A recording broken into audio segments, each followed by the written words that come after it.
What is up, everyone? Welcome back to Chrono Cross, the Radical Dreamers edition for the PC. So we're here in Chronopolis. We went to the second floor in the last episode. Got another power cell in that battle, which I'm gonna equip on. I think I'm gonna equip it. Yeah, I'm gonna equip it on Fargo here.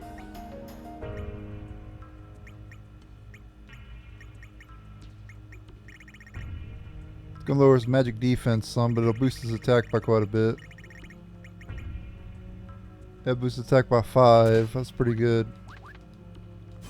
Fargo needs more attack power.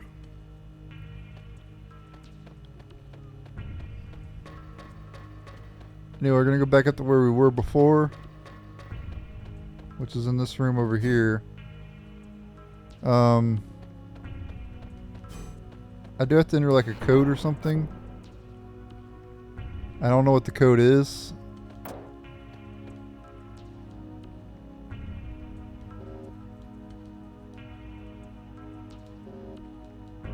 And I'm assuming it'd be... I mean, I'd eventually be able to figure it out just by trial and error. Just like enter every combination, but I'm just got to look it up, I guess, because I've never played this before and I don't know. Well, technically I did play this game in the past, but it was a long time ago. On the PS1 version. I got disc 2 and that was it. When I played when I was a lot younger. And when I say a lot younger, I mean a lot younger. It was like, what, 18 years ago? If not longer than that. Maybe like even 20 years. Oh, okay. So each time you open one of these hatches, it'll change the code. So open all the close all the hatches and hit 0. And you get a recharge. I don't know what that does. Did we already have one of those before, or?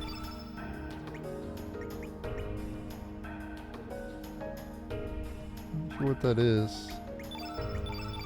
See if I can find it here. Probably on the bottom of the list, right?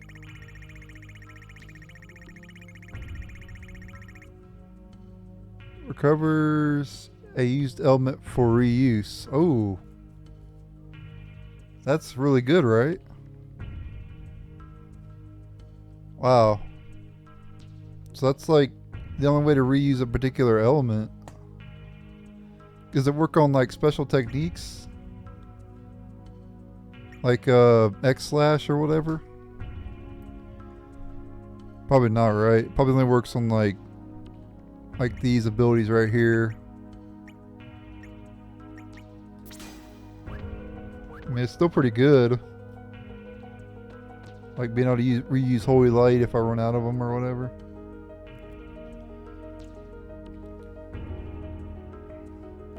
Alright, so let's go up to the... Oh, no, we can't go to the 3rd floor. Unless I think we have to use the elevator. Oh, no. Get out of here. Yeah, there we go. Because if we go up try to use the stairs, it's like blocked off or something up there. So we'll have to go up using the elevator, I guess.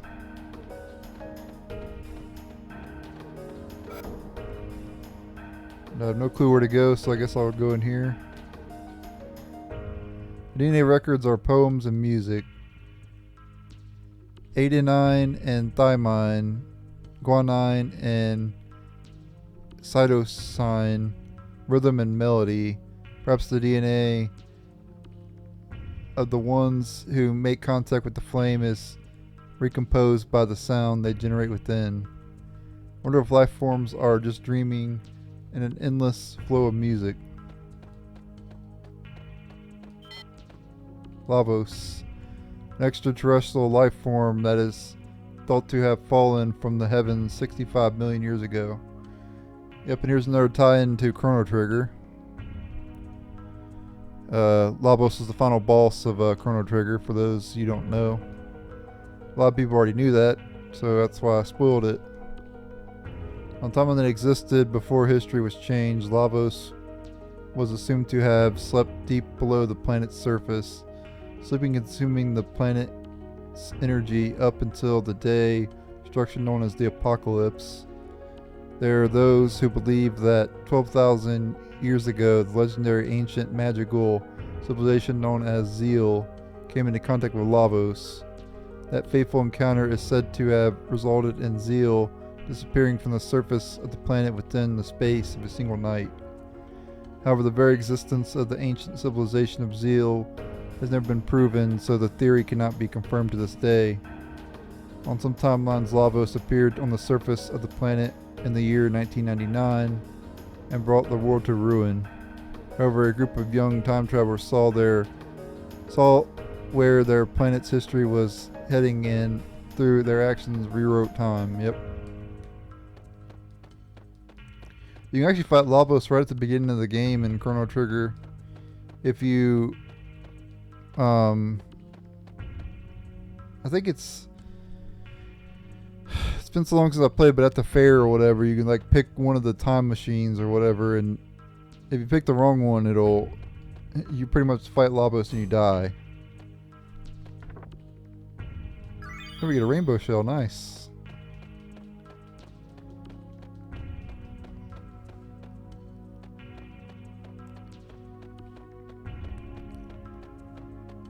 Unless you're on like New Game Plus, then obviously you can beat him at the beginning.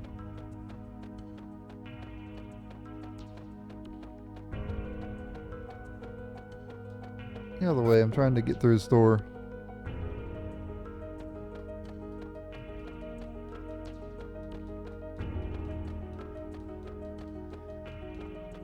Just trying to examine stuff around here, guys. What the heck is that? Alright, it's not a boss battle. Just a random enemy.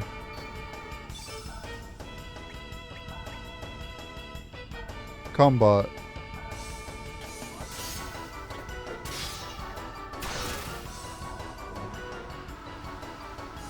Gunner get ya. Gunner get ya. It's gonna get ya, guys. Let's go to Fargo here. I want to steal from it.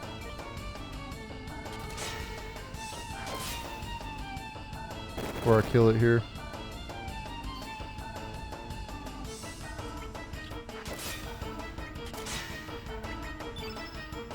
So we'll do a good pillage.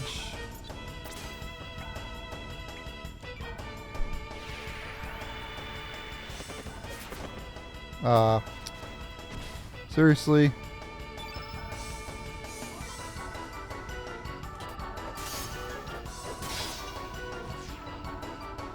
I could have refilled that maybe. Let's see if I can refill his Let's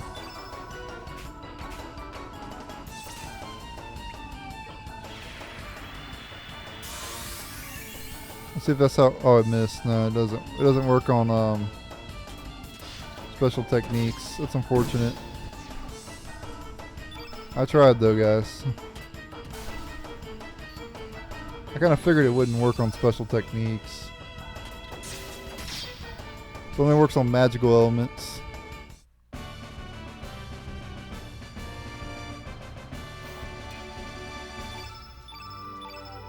Now we can get this chest behind it. Hellbound. What does that say?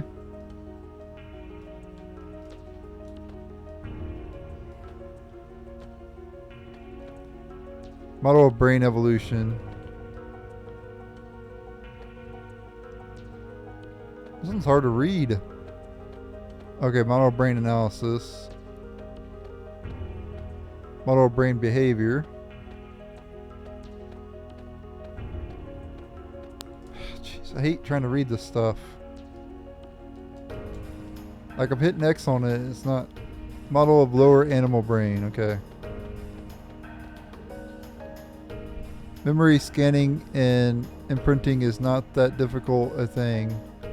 As a matter of fact, it is possible to simulate the thoughts and feelings of each individual.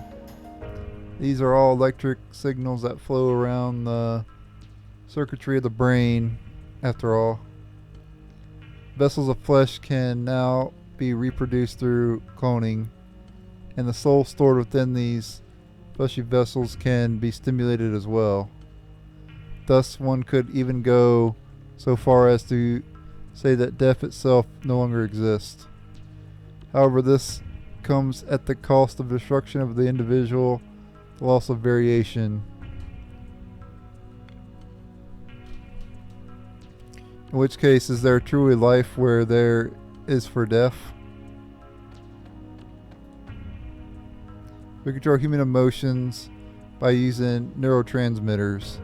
That means that by manipulating the nerve transmitters inside the brains, it is possible to control the feelings and even the personalities of humans.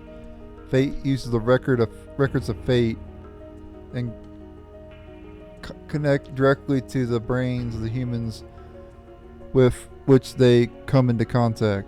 Fate not only imprints what actions the humans should take into their brains, but also rewrites their personalities and feelings.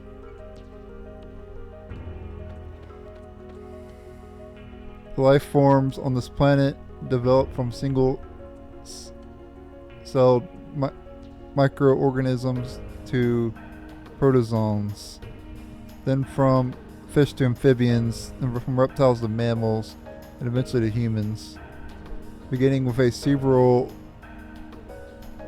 neocortex, which only exists in higher mammals.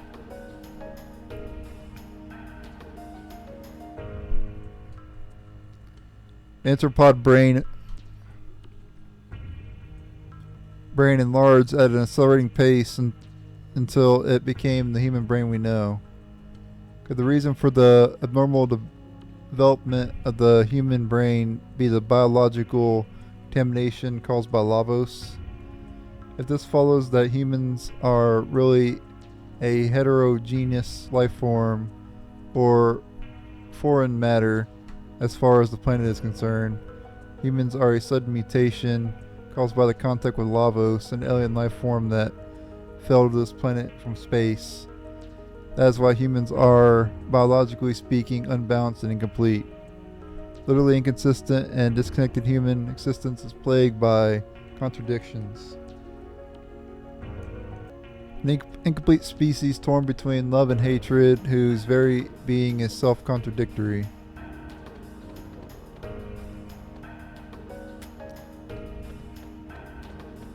That is actually true, but a lot of what they were saying is true, but one thing you can't take away is free will, you know? Like, fate can change your future or whatever, but it can't control your free will.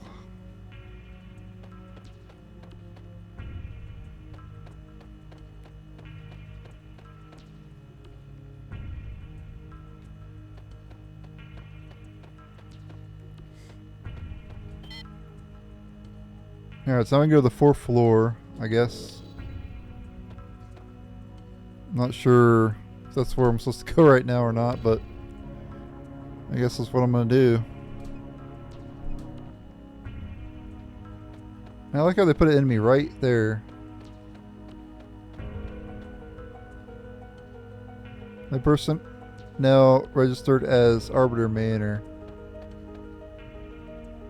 The experiment will begin soon.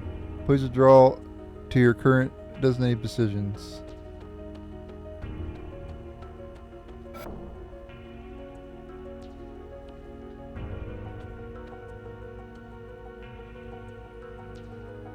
Everyone gather around.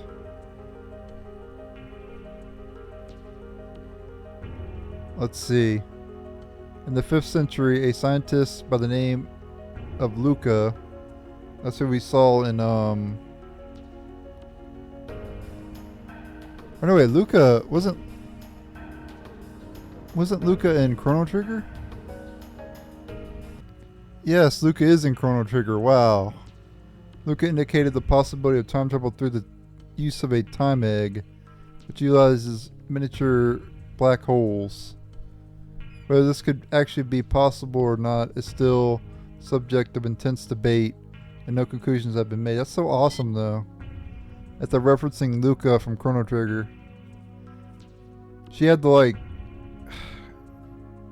she had a ranged weapon, I know that. I don't remember what it was. It's been a while so long since I played Chrono Trigger. I need to play Chrono Trigger again. According to her theory, by rotating a single point of supergravity, space-time continua can be drawn in, thus making it possible to transform that singular point, which pulls in everything else, into a ring formation. Using the ring as a gate between dimensions, it should be possible to travel back and forth between various space-times. Time eggs have or may have already existed during the reign of the ancient dynasty we heard legends about. We shouldn't have to rely on theories from an ancient civilization that may not have even existed. We can do this ourselves. Legends say that they altered time using a time egg. That's just a legend. There isn't even any evidence to prove that this ancient dynasty ever existed. The experiment should be starting soon. After we discovered an unusual gravitational field in the barren sea of El Nido, we built artificial islands and established Chronopolis. This was all done to facilitate our top secret research, but now our research is about to come to its end. Once the final adjustments are made, the experiment will commence. It's just a matter of time, so everyone keep up their good work. The chief hasn't returned yet. He hasn't? Then we'll have to hold off until he gets back. Time is not absolute but elastic. It is both relative and subjective. Individual differences emerge as time changes. Perhaps people, all life forms, exist in their own separate strands of time. Is time independent, marching to the beat of its own drum? Pfft, ridiculous.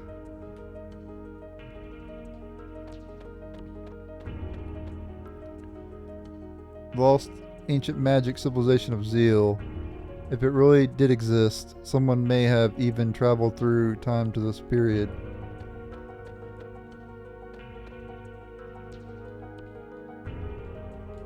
I love all the dialogue they gave these things. This institution was established under the utmost secrecy of central government. We're conducting a simulation of phase shifting.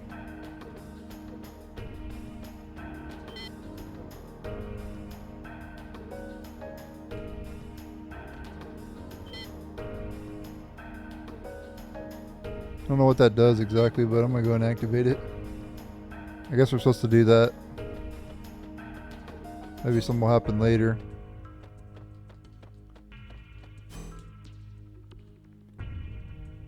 Oh yeah, we can go down and get that chest now. Get out of the way. Mech legs or whatever.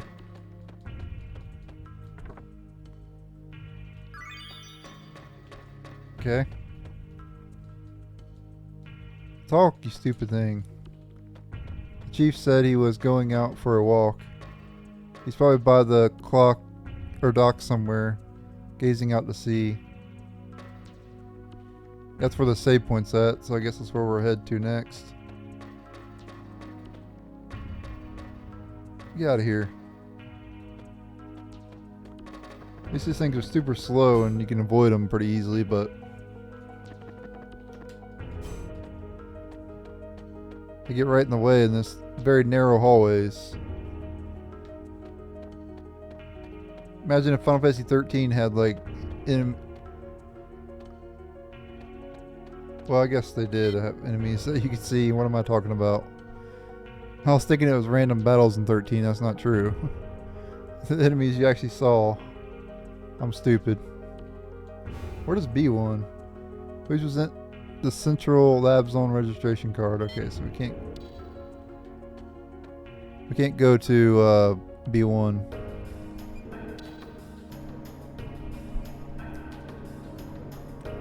I just want to go back to the first floor, I think. Oh, not that. First floor. Speed it up some here. And then we'll go back to the dock. Dock's over here.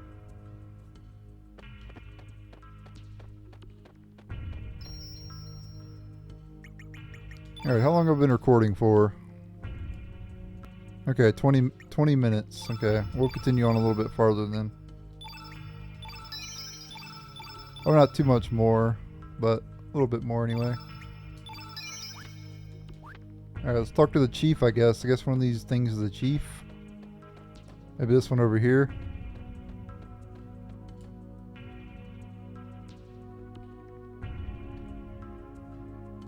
Time research lab, which served the foundation as research center, appeared out of nowhere.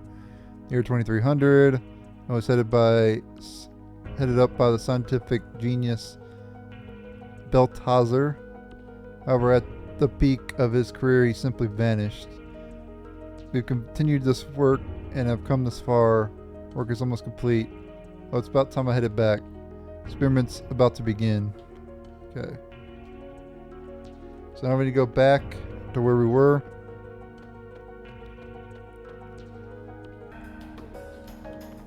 Alright, let's go to the 4th floor now.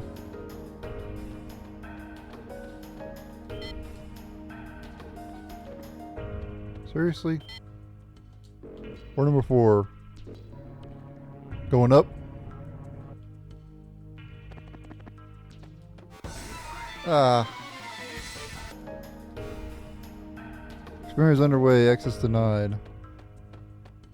Okay.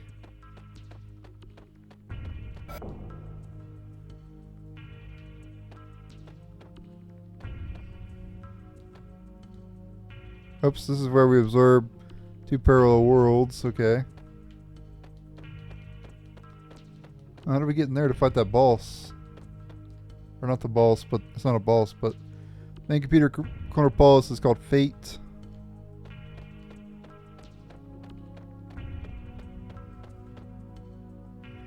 Fate contains a massive amount of historical data dating up to year 2400. Fate is a large-scale prototype completed in the year 2300. It integrated the old mother brain computer circuitry into a more powerful supercomputer.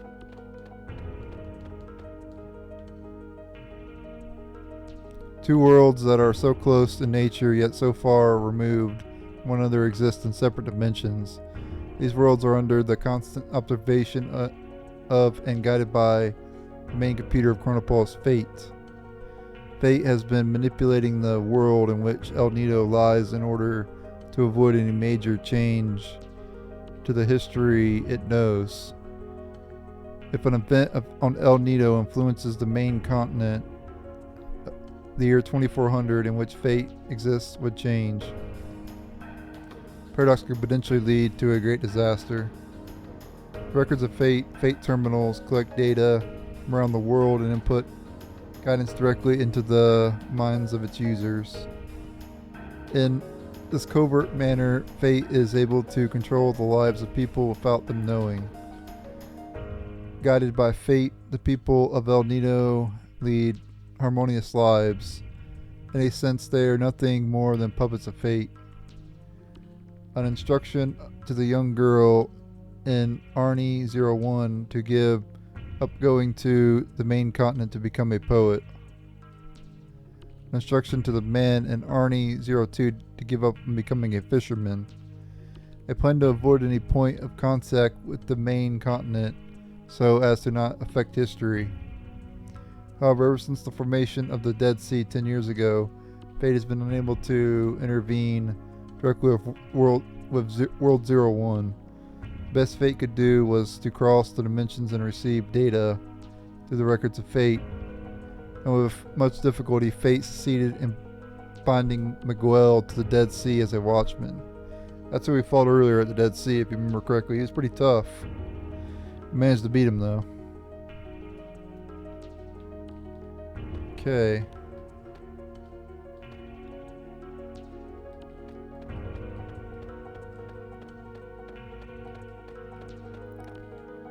So yeah, they basically watch over the worlds on that screen. Another world and home world. Well, he wasn't able to monitor the home world, I guess.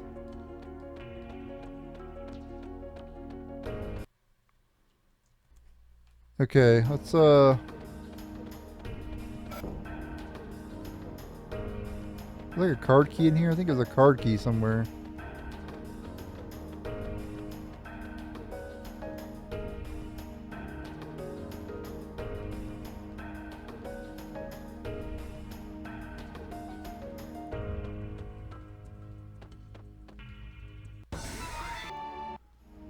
Alright, we'll get this chest.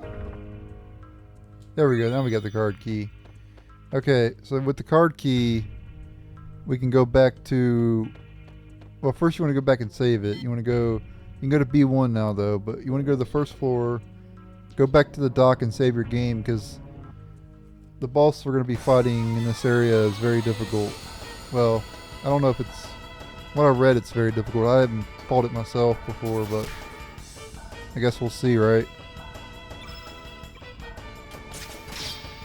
Just show this battle real quick. It'll be pretty quick.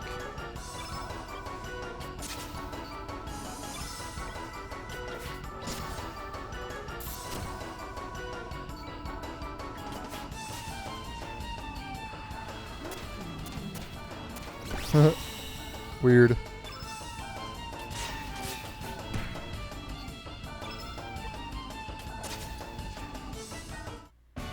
Can always count on Surge to take him out, though. With his ridiculous attack power with his sunglasses. Anyway, that'll be the first episode. Thank you guys for watching. Stay tuned for the next episode, and later.